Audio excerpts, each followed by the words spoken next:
Yeah, so standing around in this weird disused corner of my Spaceblock base, wanted to throw together a little demonstration of some things I'd been wondering about as I was playing through Spaceblock, about space furnaces and mining productivity and beacons and stuff like that.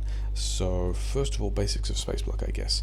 Instead of mining in Spaceblock, there are these ore duplication recipes that you can either handcraft or you can set in as an assembler recipe. The furnaces have different versions of the recipes, and furnaces being furnaces will just pick their recipe based on whatever drifts past, in the sense that if I grab some copper ore, I can't put the copper ore in the assemblers where it's not a valid ingredient, it only goes in here, whereas these furnaces with no recipe set yet, I can just like smash any of those in there. I can float some more iron ore down the belt. These ones won't take it because they've chosen a recipe already, whereas these ones, getting the ore also sets the recipe at the same time in the way furnaces do. Similarly, furnaces need fuel, so let's do that.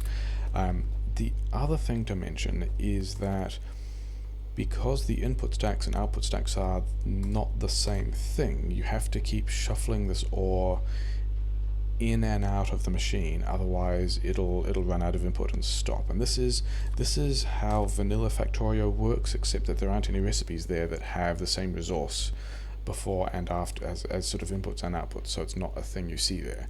Notice that we do have a productivity bar, because as it turns out, I have mining productivity 5 researched, and mining productivity doesn't say that it affects all of the assemblers and the space matter furnaces and stuff like that, but it does.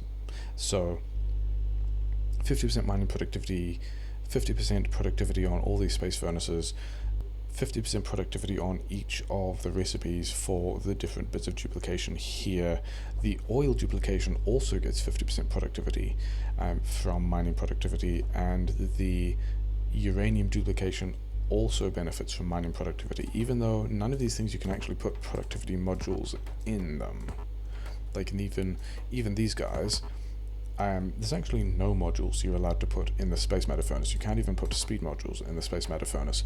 The beacon doesn't affect the space matter furnaces either, but the beacon does affect all of the assemblers, and you can throw speed modules in both the oil and the uranium duplication. These guys, yeah, no prodmods, can have speed mods, can have efficiency modules, sure. So your space matter furnaces need a fuel source, need to be slightly more careful of sushi, but who does that anyway?